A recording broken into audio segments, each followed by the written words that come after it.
Assalamualaikum warahmatullahi wabarakatuh. Waalaikumsalam warahmatullahi wabarakatuh. Alhamdulillahi rabbil alamin. Wa bihi nasta'inu ala umuri dunya waddin. Wassalatu wassalamu ala asrafil anbiya'i wal mursalin. Nabiyyina Muhammadin wa ala alihi wa ashabihi ajma'in. Ashhadu an la ilaha illallah wahdahu la syarikalah wa ashhadu anna Muhammadan abduhu wa rasuluh la nabiyya ba'dah. Allahumma salli wa sallim wa barik ala Muhammad wa ala alihi wa ashabihi wa man tabi'ahum bi ihsanin ila yaumil qiyamah.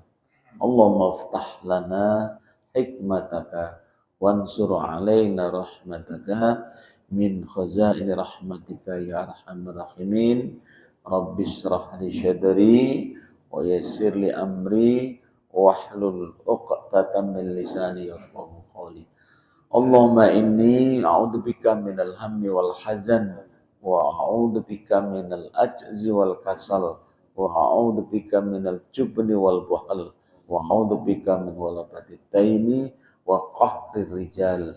Allahumma inni as'aluka tsabata fil amri wal azimata ala rusdi wa as'aluka syukra ni'matik wa as'aluka husna ibadatik wa as'aluka qalban saliman wa as'aluka lisanan sadiqan wa as'aluka min khairi ma ta'lam wa na'udzu bika min syarri ma ta'lam innaka antal alamul ghuyub.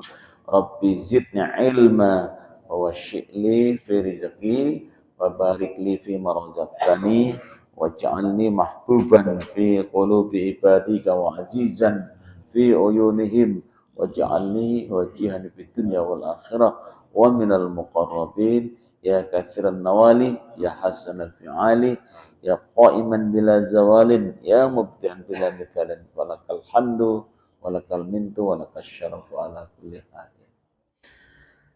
Marilah senantiasa kita bersyukur kehadirat Allah Subhanahu wa taala dengan banyak-banyak mengucapkan kalimat alhamdulillahirabbil alamin. Mudah-mudahan kita semua ini termasuk hamba-hamba Allah yang pandai bersyukur hingga Allah senantiasa menambah nikmatnya dalam kehidupan kita ini, utamanya adalah nikmat iman dan nikmat Islam. Sudah sering saya sampaikan bahwa bagian tanda-tanda dari nikmat iman dan nikmat Islam yang kita terima dalam diri kita ini ditanamkan oleh Allah dalam beragama, tambah suwe, tambah yakin, tambah suwe, tambah rajin. Mudah-mudahan kita termasuk yang demikian. Amin ya rabbal alamin. Para jamaah sekalian, dalam beragama ini ada 3 dimensi yang melekat, yang harus kita miliki dan harus kita lakukan dalam kehidupan kita sehari-hari. Ada 3 dimensi beragama yang melekat, ya, yang harus kita miliki dan harus kita laksanakan di dalam beragama ini. Apa 3 dimensi ini? Pertama dan namanya adalah dimensi keimanan. Ya, iman. Jadi keimanan atau keislaman. Nah, itu ya. Iman itu artinya adalah tasdikun bil qalbi wa iqrarun bil lisani wa amalun bil arkani. Iman adalah keyakinan yang seyakin-yakinnya diucapkan, ya, dengan lisan, dilakukan dengan perbuatan. Karena itu dimensi keimanan ini harus masuk di dalam hati kita, mendalam, harus di dalam, yakin. Nah, keimanan ini akan bisa mempengaruhi sikap dan perilaku orang. Jika orang itu imannya baik, perilakunya baik. Jika imannya jelek, perilakunya jelek. Bahkan juga berdampak pada kesuksesan dan kegagalan dalam kehidupan. Orang yang imannya baik, insya Allah hidupnya baik. Allah akan senantiasa memberikan pertolongan dan bimbingan iman itu.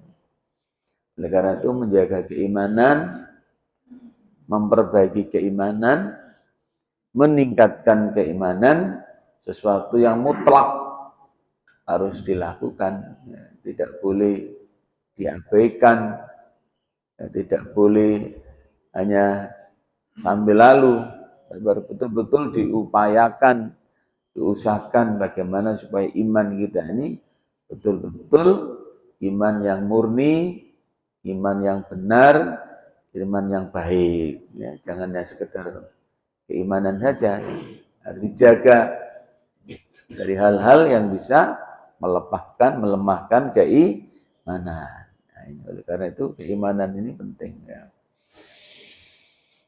Nah, yang kedua adalah dimensi, ada namanya adalah ilmu. Nah, ilmu. Setelah iman kita, ilmu harus dimiliki. Dalam beragama, orang butuh ilmu. Dalam kehidupan dunia juga butuh ilmu. Ya, semuanya butuh ilmu. Man aradad dunya, kata Rasulullah, fa'alaihi bil ilmi. Wa man aradal akhirata fa'alaihi bil ilmi. Wa man aradahuma fa'alaihi bil ilmi. Barang siapa yang menghendaki, yang ingin sukses hidupnya dunia, sukses akhirat, sukses kedua-duanya, maka dengan ilmu. Semuanya harus dilakukan berdasarkan ilmu, ya, ilmu pengetahuan, ilmu agama. Nah, persoalannya bagaimana kita bisa mendapatkan ilmu? Karena itu harus belajar. Nah, dalam belajar itu ada beberapa cara, Pak. Orang belajar itu ada 4 cara belajar. Satu, menyimak. Misalnya Bapak Ibu sekarang sedang melihat saya berkultum di sini, dapat ilmu. Oh, bagaimana menyampaikan. Ini menyimak, memperhatikan atau menyimak orang yang menyampaikan ilmu atau mengamati orang yang sedang melakukan hal-hal yang berhubungan dengan masalah-masalah pengetahuan. Kita bisa belajar, mengamati lingkungan, belajar dari lingkungan kita, Pak. Melakukan, lek ngene, lo ngene. Ada kejadian-kejadian di sekitar kita, ya, dalam kehidupan ini yang bisa kita jadikan sebagai ilmu. Pagi ini kita bangun tidur sudah dapat ilmu. Ya, banyak ilmu yang bisa kita dapatkan, termasuk pagi hari ini. Ada lagi cara belajar itu yang kedua adalah mendengar. Nah, mendengarkan. Seperti penjenengan sekarang sedang mendengarkan. Ini dapat ilmu ini, Pak. Udah dapat pahala itu penjenengan. Mendengarkan. Nah, kemudian yang ketiga adalah membaca. Nah, membaca Al-Quran, membaca buku pengetahuan, membaca ilmu-ilmu yang lain yang itu bisa menambah pengetahuan kita dalam menjadikan diri kita orang yang berpengetahuan, berilmu tadi, baik yang urusan apa tadi? Dunia maupun yang urusan akhirat. Boleh, silakan untuk menambah itu. Nah, itu tidak harus ilmu agama, ya. Ilmu dunia juga penting, ya. Oleh karena itu harus seimbang, ya. Wabtaghi fima ataqallaha darul akhirata wala tansa nasibaka minad dunya. Nah, itu.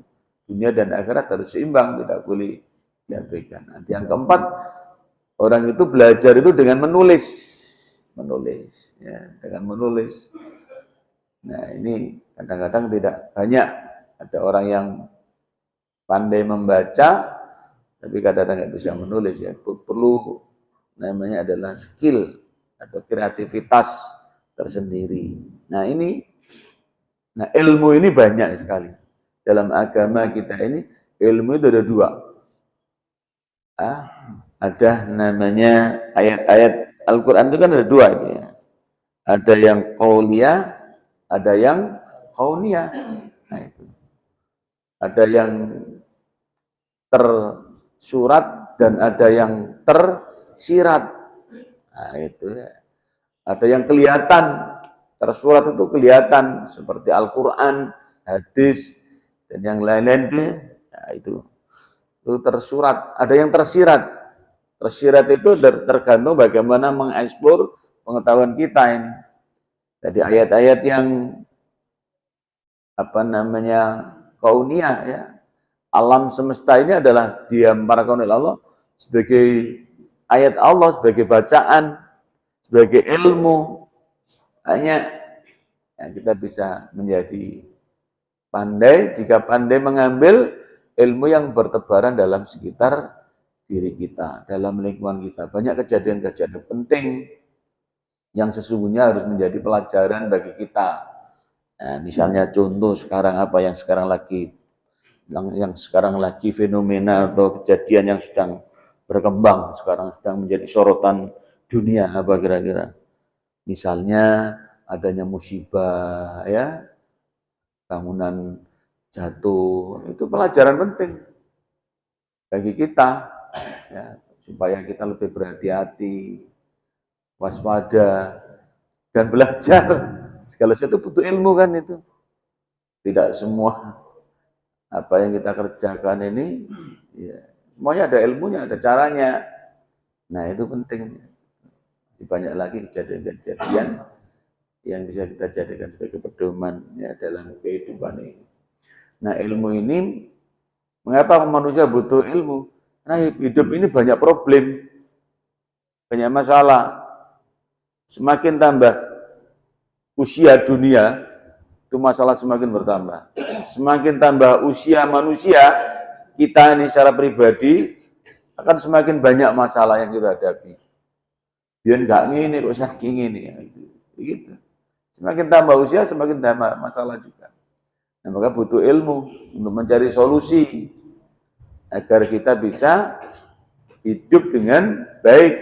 Nah, gitu. Oleh karena itu belajar penting, bertanya penting. Nah, itu Pak, bertanya. Ada orang yang lebih tahu, misalnya, ya gitu. Nah, sekarang kan banyak orang nggak mau tanya. Dulu banyak Pak tokoh-tokoh masyarakat, tokoh-tokoh agama itu didatangi oleh orang-orang yang ingin mendapatkan solusi dalam kehidupannya. Sekarang kan enggak orang hidup ini. Kadang-kadang larinya kepada hal-hal yang tidak rasional. Ini mohon maaf Pak, semakin kesulitan ekonomi, ini hal-hal yang bersifat yang tidak rasional, irasional itu semakin kuat. Saya mohon maaf beberapa waktu yang lalu, hari Kamis saya pulang dari rumah kerja itu kaget, Dungduri itu. Saya kira ada kecelakaan. Macetnya kok sampai panjang, sampai ke Ispatindo sana. Ternyata apa? Orang ngantri nang kuburan. Banyak sekarang semua. Ya, itu. Jadi hal-hal yang seperti itu. Nah, ini ilmu semakin terabaikan. Orang semakin, oleh karena itu mesti harus semakin belajar. Nanya kepada. Sekarang orang larinya kepada hal-hal yang seperti itu Pak. Benda-benda mati tadi. Nah, gitu. Salah membaca. Membacanya harusnya itu kan sebagai satu.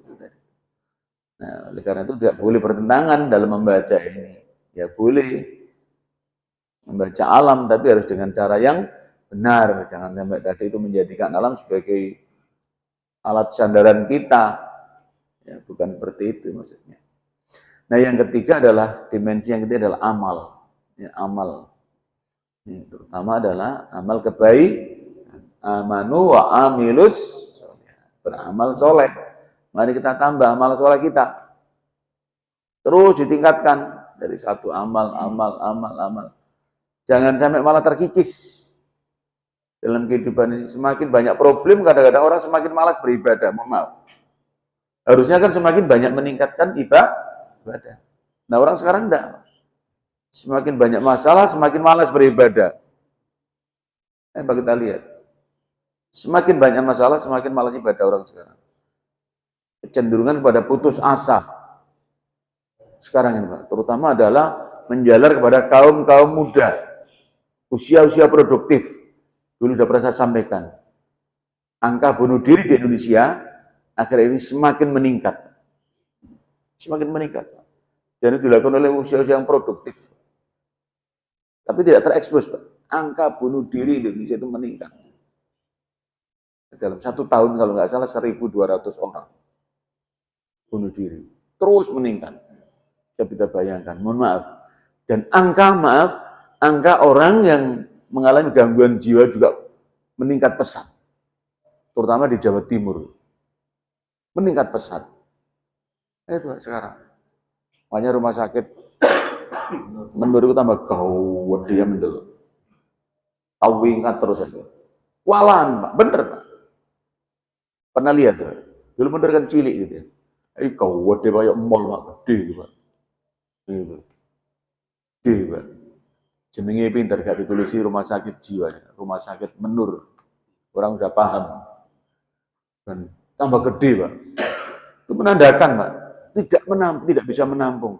Beberapa rumah sakit di Surabaya tidak bisa menampung orang yang gangguan jiwa. Termasuk maaf, penyalahgunaan narkoba juga begitu, Pak. Rumah sakit sekarang kewalahan menampung pasien yang berhubungan dengan penyalahgunaan narkoba. Yang selama ini nggak terekspos sama sekali, Pak. Kita ini kan dinakbobukan dengan masalah-masalah politik. Persoalan-persoalan moral bangsa, kenakalan-kenakalan remaja seakan-akan tidak ada. Kita ini kan dicekoi politik, korupsi. Problem utama masyarakat banyak sekali. Kemiskinan semakin meningkat, kalian bayangkan. Dan kemiskinan itu ekstrim. Dan di Jawa Timur, kejadian di Jawa Timur. Coba, kalau sudah angka kemiskinan, tadi angka buta aksara, kebodohan meningkat, mau dibawa kemana bangsa ini? Nah inilah nilai-nilai agama harus tampil menjadi solusi, gak ada yang lain, Pak. Agama. Ya 3 tadi itu.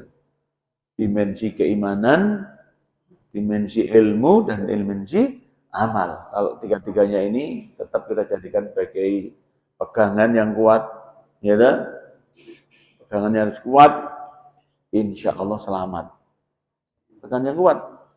Kalau nggak kuat, ya wes. Ya, harus pegangan yang kuat. Sing wis kuat ngene kadang-kadang tumbreset ae. Ngira apa tuh? Tumbreset nama dhewe niki. Temenan kadang-kadang. Masya Allah, kadang-kadang delok ngene kadang-kadang kudu ngene. Karena itu mari mudah-mudahan Allah senantiasa menguatkan kita dalam keimanan, ya, dalam keilmuan tadi dan amal soleh. Kurang lebihnya mohon maaf Bapak Ibu. Assalamualaikum warahmatullahi wabarakatuh. Assalamualaikum warahmatullahi wabarakatuh.